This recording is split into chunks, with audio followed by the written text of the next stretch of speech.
Hi there, guys. Today on Stu Speaks With, we have Mr. Dewald with us, musician, producer, engineer, good guy. Wannabe.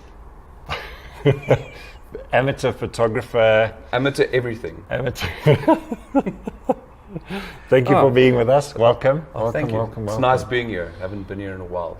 Cool. Since last week.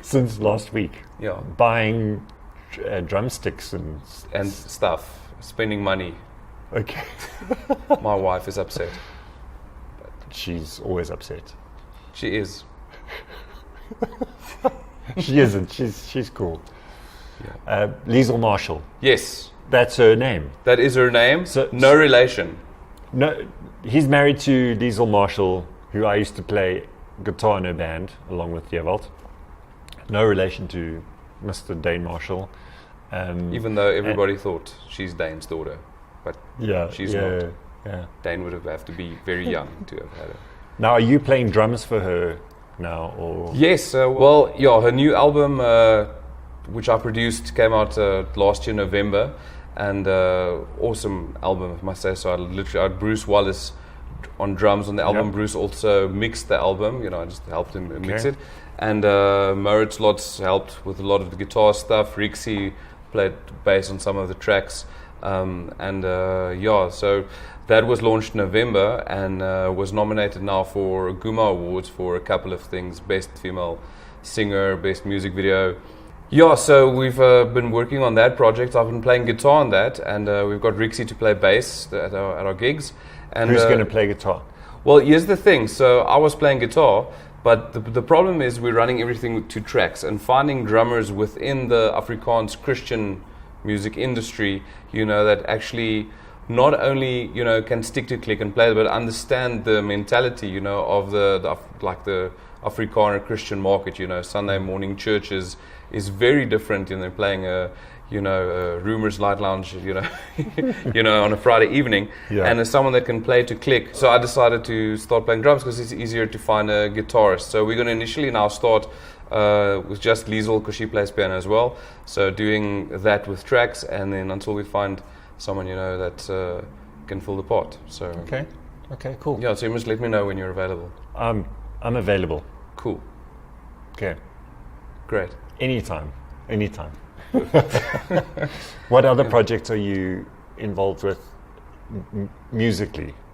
Well, at the moment it's mainly Liesl stuff, So because in the past couple of months, I've kind of ventured out of the music industry. I was a musical director at a large church in Pretoria, and from there I kind of went into the media side of things, more photography and video and that type of thing.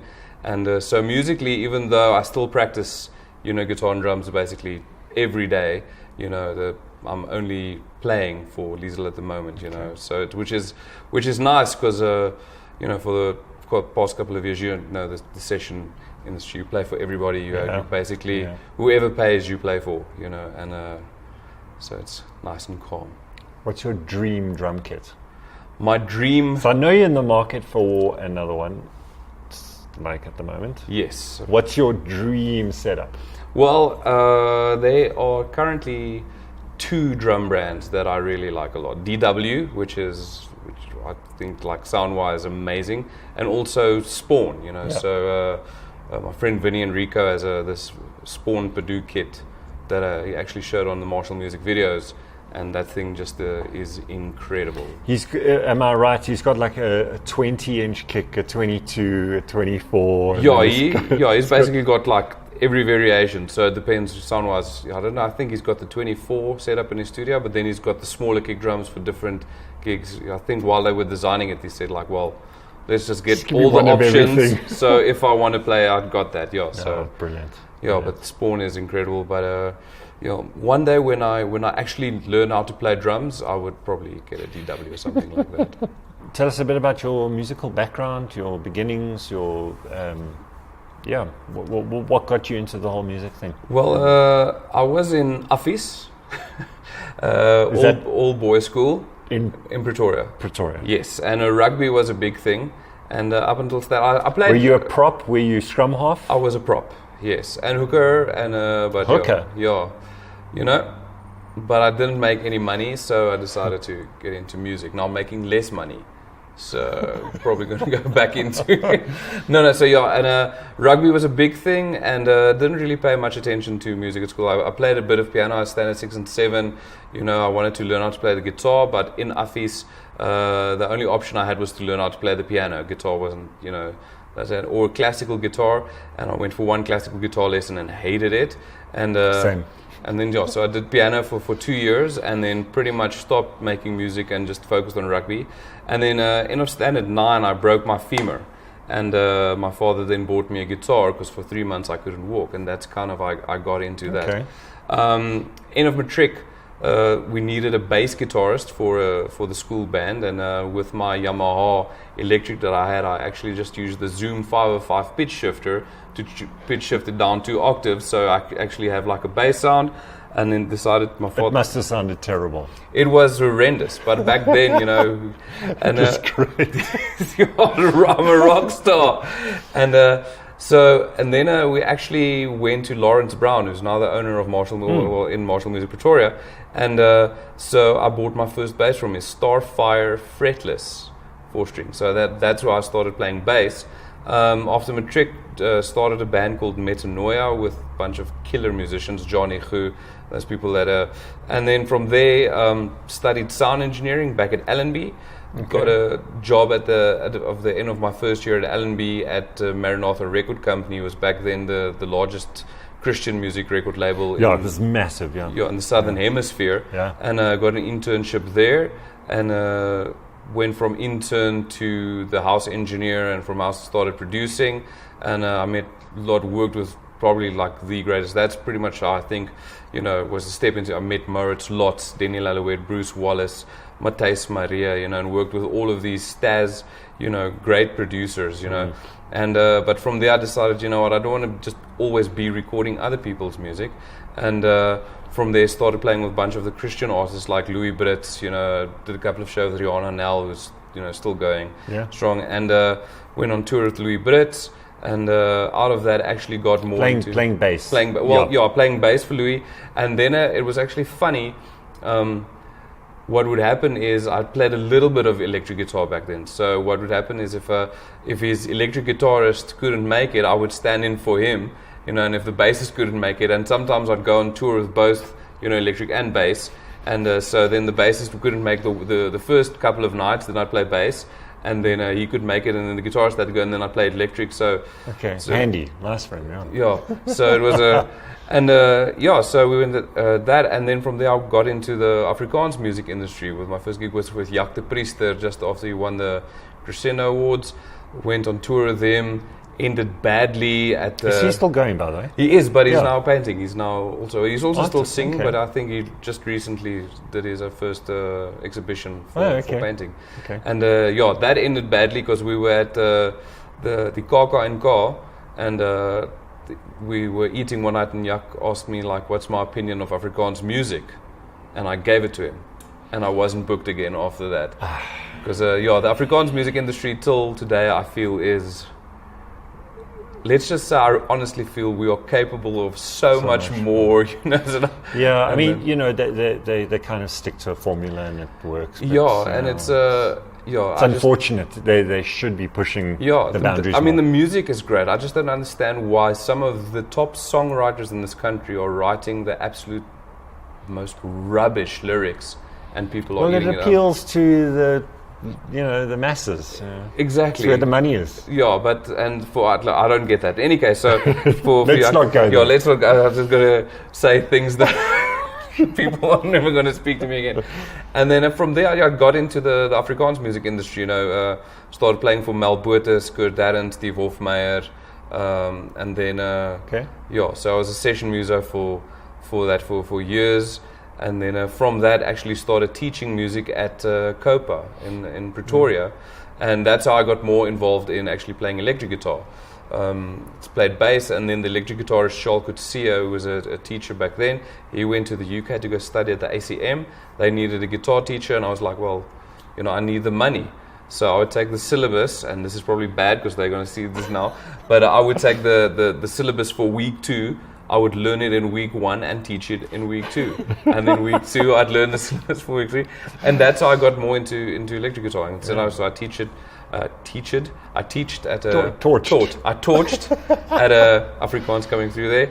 And I taught at Copa. From there, got back into teaching sound engineering at M&D Institute in Pretoria. And then again from there got back into music directing. Yeah, so that's basically and that's kind of when I met you, I think 2010 2009 2010. That's when Liesl just released her previous album, her second album, and now we're on her fourth. Guitar wise, you're a PRS nut, you're a Suhr lover, you're a Very Tom much. Anderson slut. Very much so. I've got expensive taste when it comes to guitars. We're saying off camera, Gibson's not good enough for you, is it? No, it's too cheap. That's the thing. Like the guitar has to, actually be worth something. Right. No, that Gibson there behind you is screaming my name, but Dewald, buy me, and then Liesl's gonna hit me again. Yeah. So no, guitar-wise, I'm a huge PRS fan. My first PRS that I actually got was Johnny Ferrie's old one. It's a green, like an emerald green PRS hollow body. He'd probably turn over in his grave if you heard, how I played it. You butchering it, yeah. And then, but my main guitars at the moment is I've got the Suhr Standard, I think, Pro, which is the Strat variation. The Super Strat with the humbucker single, yeah. Yeah, and then that's my main guitar for playing live because it's that super versatile. And then for studio stuff, I've got a Tom Anderson Drop Top T, which is like tonally, that thing just sounds better than anything. Like, I mean, I will honestly say it sounds better than any of my other guitars. But you'll never take it out live, huh? Would you? I play with it live quite often, but it's not as versatile as the Suhr, for if you have to do a whole set on one guitar, know. But and also the Suhr has got a trem, whereas the Tom Anderson is a fixed bridge. But tonally, I mean, I got that from Gregory Wall, a couple of years back, and I mean, we spoke about that thing, as a rock and roll guitar. I mean, you can put it up to any Gibson, it is sound just as big because it's the same thing. It's a mahogany slab with a maple cap. It's even, and it's a single cut, so it's got that same vibe going. But also with the Tom Anderson pickups, that thing is as versatile as and more ballsy, more modern sounding. Totally, yeah. So it's got it's a telly, but not. It's basically it's actually more of a single cut thing, And then I also have a Fouché telly that I recently acquired, which is more for the telly stuff. But and then acoustic wise, I've got a Taylor 516 that I bought from you.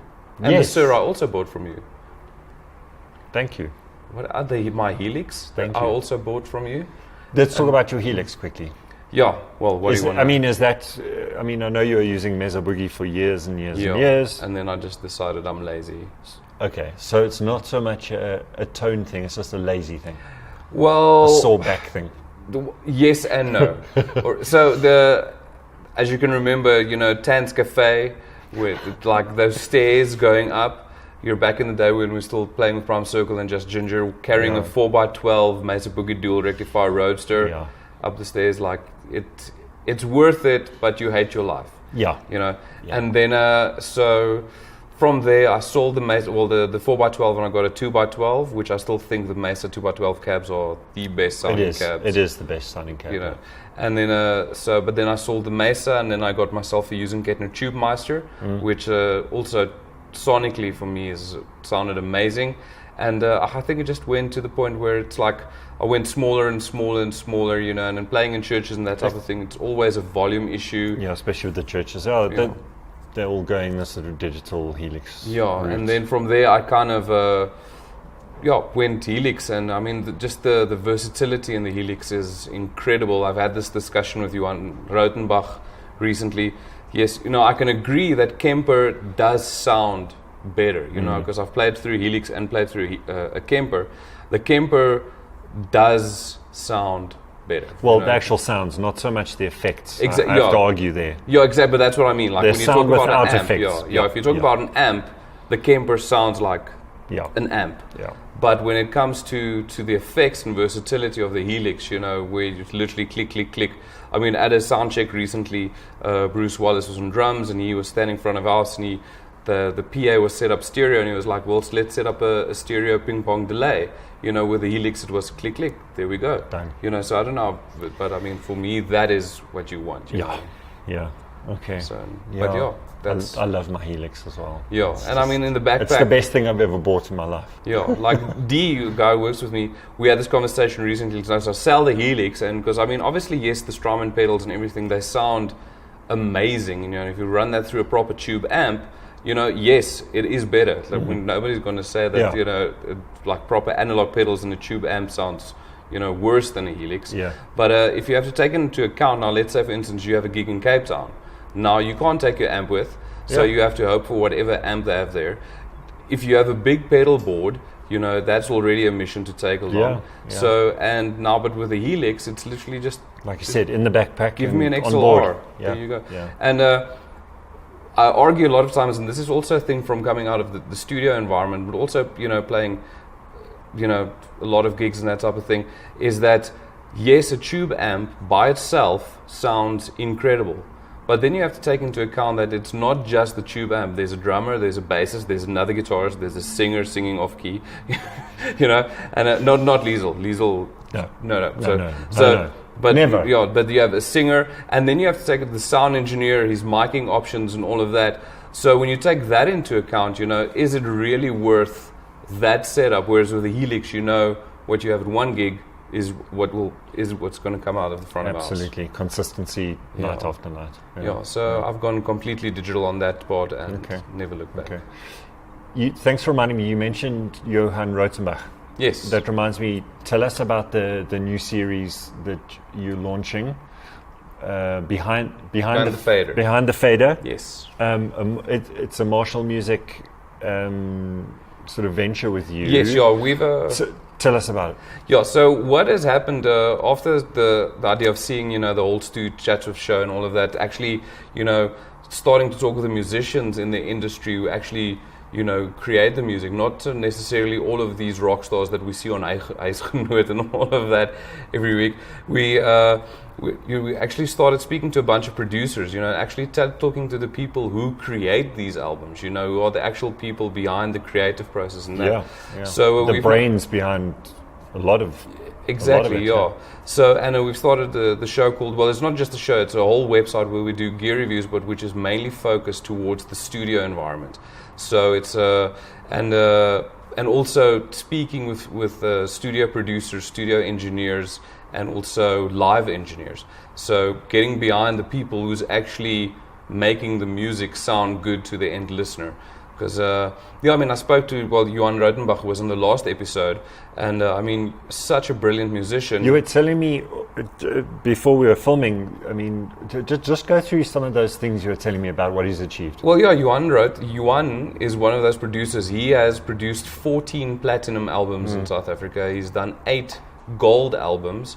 He has produced the #1 selling original Afrikaans album in South Africa ever, the Boek van Blerk Dellery album, yet nobody knows who he is. Yeah, outside of the small number in the music industry, he's unknown. Exactly. And it's wrong, yeah. So, you can say Boek van Blerk or Dellery to any South African, everybody will sing the song along, but they don't know who was the guy who sat and arranged it, who decided what it's going to sound like at the end of the day, that type of thing. Yeah. Okay. And that's kind of the key, is just getting the producers the recognition, for who they actually are. Because these are the guys, not to diss any, singer or songwriter, all of that, or the artist, but being a music producer myself, spending time in studio, that the artist is probably in studio a third of the time, what the producer is there all of the time. Yeah, and he makes the calls, what it sounds like. He coaches the artist into how to actually sing the parts, and how to pronounce your words and all of that. Very undervalued role, yeah. Then we don't know. But we know all the American producers are. You know, we know Rick Rubin, we know all of these famous guys, and the mixing engineers, Chris Lord, LG, you know, all these people.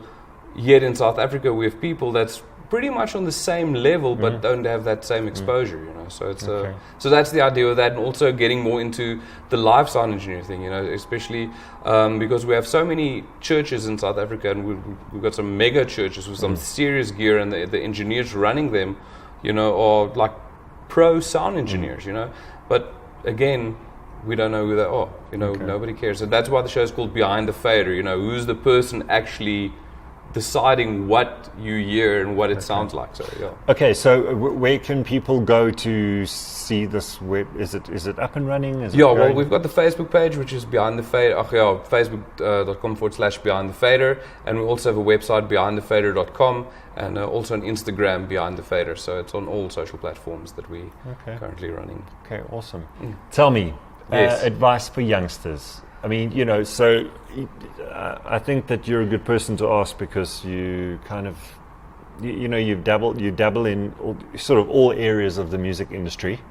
So in general, what do you say to kids out there, you know, whether they want to be musicians or engineers or producers? Well, I've watched now pretty much all of the episodes of Stu Chats with all, and I think the advice that everybody gives, you know, on the show is the number one thing is be a nice guy to work with, and that's where I kind of fall short because I'm too opinionated and too honest, you know, and that I feel out of my own. If I can give advice to people, is to try to keep your mouth shut. You know, not everybody always wants your opinion, you know, and your opinion is not always correct when it comes to music. You know, and that type of thing. So I think for young musicians, it's the thing about actually being humble, you know, in every situation, and not, you know, humble to the point where you just slack off and you don't give your input, but, you know, it's be a nice guy to work with. I think learn where that line is, where you can walk up to. Exactly, and when the point is, like for me, you know, as being initially starting as a bassist in the band, you know, and knowing that the rest of the musicians in the band, you know, are far, because usually the reason why you start playing bass in a band is because the guitarist is better than you at guitar, and then you need a bassist and you do that, and accepting that, you know. Bass players are going to get upset with you now for saying that. That is true. Well, out of my experience, you know. It is a common thing. It is. And but yeah, I really think that up until the point where you are the band leader or musical director, you know, then your opinion, you know, kind of. But I think key thing for anybody to make in this industry is to be, you know, be a nice guy. You know, if it's more on the music production type of thing, you know, is something that I've seen over and over and over, you know, through teaching and speaking with a lot of music producers, is the top music producers in the world are musicians themselves. You know, it's not a thing about learning how Fruity Loops or Pro Tools, all of these softwares work, you know, and then you actually start producing tracks. If you're not a musician yourself, if you don't play the instruments yourself and understand them, you'll just never be able to produce as good as people that actually understand the instrument. 100%. That's a great point. Yeah. And I think that ties in with the whole thing of a lot of youth today being a bit lazy. They just want to be producers without actually being musicians. And technology is making it easier and easier to produce without knowing. I mean, if you Logic Pro now on Apple makes it so easy. If you have the iPad app for that, you can actually tell it what scale. Like you open up a MIDI keyboard and you can tell it what scale you're in, and it removes the notes that's not in the scale. So you have a piano with 7, you know, notes in all the notes to pick from. And that's so you can play anything. It'll sound musical. Exactly. And I see that a lot with students, is that not understanding music theory. Like, I don't think you have to go study music theory to be great at it. You know, a lot of people have the ear to just do it purely that. But understanding theory, understanding the language of music, you know, will give you a head start. Understanding how notes work together, you know, how chords work together, you know, I think is vital, and 100%. And if you don't play an instrument, you will never truly understand. You'll get the theory, but if you don't play an instrument and actually try to apply it, and when you're directing a guitar player, for example, he's not going to take you seriously, is he? Exactly. He's not really going to listen to you. Yeah, if like what I found is, you know, if you want to be a musical director in any environment, you know, not like, I'm going to say like you have to be able to play drums if you're a guitarist, or you have to be able to play guitar if you're a drummer, but you need to understand the instrument. You need to be able to, if you're a drummer, when you speak to a guitarist, understand when you tell him play a different voicing, actually know what you mean. No, it's not just a cool word, you know. Yeah. And as a guitarist, also be able to speak to a drummer and be able to intelligently tell him exactly how to subdivide the beat and where to put the kick drum and snare and all of that. Yeah. Not that you have to. I mean, you can go and beatbox him and go play kakte, you know. And but now you got that. And but to actually be able to explain to him, like, so he would understand. It's just going to make the process so much easier. Yeah, 100%. And that is really just nothing more than putting in the hours, you know. Well, that's great advice. Really good advice. Thank you, Dewald. Cool. We're out of Thanks for having time. me. Thank you. Yeah, pleasure. You have beautiful eyes.